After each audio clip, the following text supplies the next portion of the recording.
Bonjour à tous et bienvenue pour cette nouvelle vidéo. Vidéo aujourd'hui où je vais vous parler d'un livre que ça faisait extrêmement longtemps que j'avais envie de lire, parce qu'il s'agit d'une nouvelle saga d'un auteur que j'aime beaucoup, de V.E. Schwab, qui a déjà écrit la saga Shadow of Magic, que j'aime beaucoup. Et donc il y avait ce titre qui est sorti aux éditions Lumen, qui est en fait le titre qu'avait écrit V.E. Schwab avant Shadow of Magic, qui est complètement dans un autre genre, un petit peu un genre qui peut, au vu du résumé, beaucoup plus me plaire, parce qu'on est un peu dans une thématique de personnes de notre monde un peu urbain qui développent des pouvoirs, un petit peu à la mode des super-héros, donc qui est sur quelque chose que je peux extrêmement affectionner.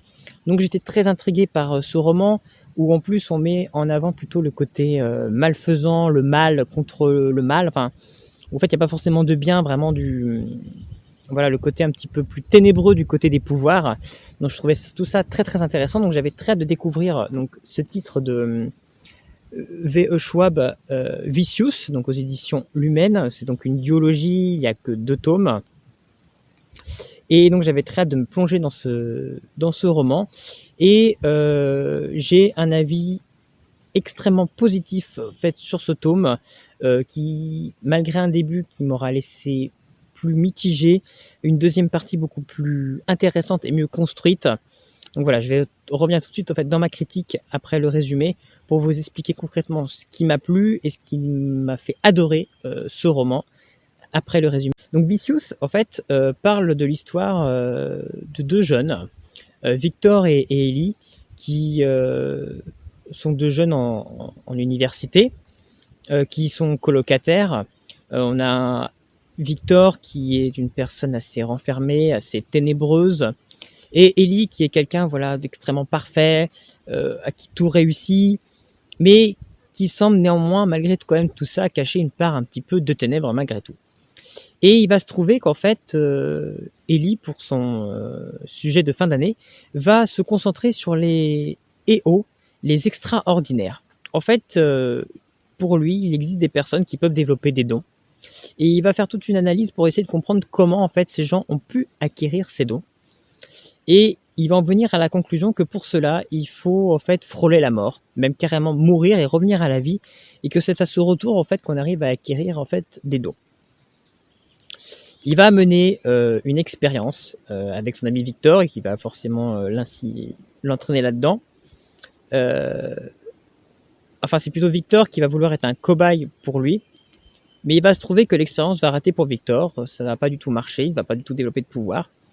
Et Ellie va l'essayer derrière une autre technique, et pour lui ça va marcher. Ellie va développer un don, il va se rendre compte qu'en fait on ne peut plus le blesser, si on le blesse il guérit automatiquement, il guérit tout de suite. Et de là va naître une sorte de jalousie entre les 2 personnages, entre Ellie et Victor, parce que Ellie va vouloir en fait rester seule avec la possibilité d'avoir un don, va forcément vouloir être le seul avec cette capacité, et Victor forcément va éprouver de la jalousie envers son ami et va vouloir lui aussi développer, à réussir à avoir enfin un don, et parce qu'il a toujours été très envieux de Ellie, à qui tout réussit, à qui lui a tout volé. Il est amoureux d'une fille et finalement cette fille a plutôt choisi Ellie, donc tout ça fait qu'en fait ça va le pousser dans un extrême. Il va entraîner justement cette jeune fille à qui il était amoureux avant, Angie, à l'entraîner en fait faire une expérience de mort qui va permettre à Victor également d'acquérir un don. Et hélas, en créant ce don, il va tuer Angie, la femme qu'il aime, la copine de Ellie. Et forcément, de là, Ellie va pousser en fait l'arrestation de Victor. Et Victor va être arrêté par la police suite au meurtre d'Angie à 10 ans de prison. Et en même temps, dans ce récit, on va suivre ce qui se passe effectivement dans 10 ans, au moment où en fait, Victor va sortir de prison, qu'il aura eu tout le loisir en fait, d'apprendre un petit peu à utiliser lui son don. Je ne vous révèle pas quelle est son capacité. Et forcément, à préparer sa vengeance envers Ellie, qui pour lui, en fait, c'est de sa faute si tout s'est tourné ainsi. Et donc, il va partir sur les traces d'Ellie et découvrir ce que son ancien meilleur ami devenu ennemi, finalement, est devenu, et va s'enclencher en fait une partie d'échecs entre les deux où ils vont vouloir en fait se piéger l'un l'autre pour s'éliminer l'un l'autre. Donc voilà un petit peu grosso modo l'histoire du roman. Donc en fait le livre est vraiment divisé en deux parties, enfin en deux, entre le présent et le passé. Le tout en fait on s'alterne dans les chapitres entre justement ce présent, ce passé.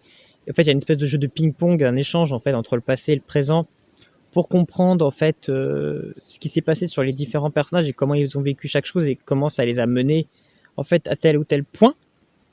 Parce qu'au début, on ne sait pas, en fait, on commence avec Victor qui sort de prison, mais on ne sait pas pourquoi il s'est retrouvé en prison. Donc forcément, ces chapitres du passé nous permettent de comprendre le passé et de comprendre ce qu'il a amené en prison. On voit aussi tout le cheminement de Ellie sur pourquoi elle est devenue ce personnage qu'il est aujourd'hui.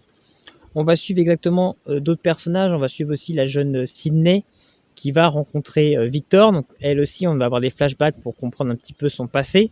Parce qu'elle a une sœur, Serena, qui a un lien finalement avec Ellie. Donc on a finalement aussi un petit peu comme une sorte de série télé où en fait on suit plusieurs personnages qui ont tous une connexion les uns avec les autres pour amener forcément à un final où ils vont tous se retrouver un petit peu tous ensemble et qui est vraiment très très intéressant et vraiment très très réussi. Donc pour vraiment rentrer en fait dans le vif du sujet en fait de ma critique sur ce roman, j'ai eu beaucoup de mal en fait avec le début de l'histoire. Le début de l'histoire, je trouve qu'il n'est pas forcément... on a un petit peu de mal à s'accrocher un petit peu aux personnages, parce qu'ils sont assez particuliers, ils sont déjà assez torturés et assez... déjà une petite part sombre, mais à la limite, pourquoi pas, parce que ça les rend un peu plus humains, finalement, cette part de sombre. Donc ça, c'était plutôt intéressant. Mais sur le côté, au fait, de tout le background, au fait, pour acquérir les pouvoirs, les expériences qu'ils vont mener, j'ai trouvé ça un petit peu facile. Au final, même si voilà, il faut quand même oser aller jusqu'à la mort pour pouvoir acquérir ces pouvoirs, le fait qu'ils y arrivent, de la façon qu'ils y arrivent, j'ai trouvé ça un petit peu simpliste, un peu facile, et un peu le processus un petit peu en fait qui va être mis en dualité en fait de Victor et Ellie, ce truc qui va être mis pour créer un esprit de vengeance de Victor vis-à-vis de Ellie. J'ai trouvé ça également un petit peu ficelle un petit peu facile. On a vraiment l'impression qu'en fait Bishop avait son idée d'histoire où elle voulait créer en fait cette dualité entre deux personnages, qu'elle allait créer une sorte de partie d'échecs et un petit peu comme dans Death Note entre elle et Kira. Et ça, j'ai trouvé ça super intéressant en fait dans la deuxième partie. C'est vraiment super bien construit, c'est super bien fait. On a vraiment ces personnages qui font des mouvements et des actions pour essayer d'avoir une avance sur l'autre, etc. Ça, c'est vraiment très très bien fait. Mais c'est vrai que le début du parti du roman, on a l'impression que c'est vraiment pour amener à ça. Et j'ai trouvé ça un peu moins étoffé. Mais peut-être que dans le deuxième tome, certaines choses vont être développées pour que tout ça semble plus cohérent. Parce que elle met en avant une idée qu'en fait, ces personnes qui sont mortes et revenues à la vie, qui ont acquis ce pouvoir, ont perdu en fait une part de leur humanité. En fait, ne sont plus vraiment eux-mêmes. Ce qui en fait montrerait en fait leur côté complètement sombre qu'ils ont après aussi ce réveil, d'où l'histoire un petit peu du mal contre le mal absolu, et qui est plutôt intéressant et qui j'espère qu'il sera beaucoup plus développé en fait dans le deuxième tome pour rendre beaucoup plus crédible et cohérent en fait cette première partie de bouquin que j'ai trouvé un petit peu un petit peu en dessous, que j'avais du mal vraiment à accrocher vraiment à 100% à l'histoire, cette histoire d'amour avec Enji qui finalement serait un peu le centre en fait de cette rivalité entre ces deux hommes. Pourquoi pas, mais de là à mener de fait toute cette partie de vengeance, tout comment en fait toute cette mentalité que va avoir Ellie à développer une sorte de je suis comme un envoyé de Dieu qui doit éliminer en fait ces abominations en fait qui développent des pouvoirs parce que ce ne sont plus des êtres humains. J'ai trouvé ça plutôt intéressant en fait dans cette deuxième partie, mais j'avais du mal à la comprendre vraiment dans la première partie que je trouve assez longue et pas forcément voilà. J'ai eu du mal vraiment à accrocher à tout ça. Néanmoins, voilà, V.S. Schwab a toujours ce talent pour créer des personnages à lesquels on arrive à s'attacher, qu'on arrive à comprendre, qu'on arrive à prendre d'affection.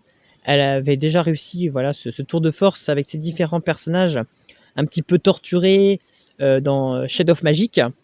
Et elle refait la même chose dans Vicious, et c'est vraiment l'un des talents forts en fait de Schwab. c'est d'arriver à créer des personnages avec une grande profondeur, pas simple en fait, vraiment des personnages plutôt vrais et du coup très humains.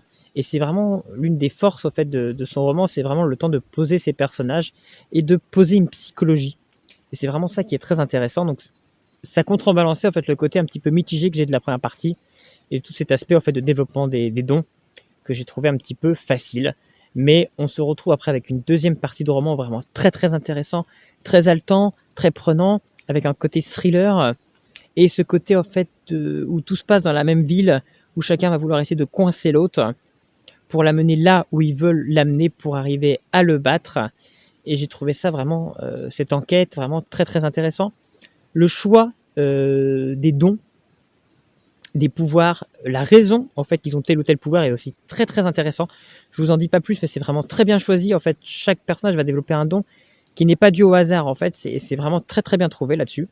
Et les pouvoirs qu'elle a donc développés et la manière qu'elle les a utilisés est aussi très très bon. Mais encore, c'est une fois, tout ça est dû par en fait cette gestion en fait, de la psychologie des personnages. Voilà, j'ai trouvé le personnage de Serena et son pouvoir très très intéressant et de la manière qu'il l'a utilisé très très intéressant. C'est vraiment pour moi du génie là-dessus. C'est vraiment une très grande force au fait de ce livre.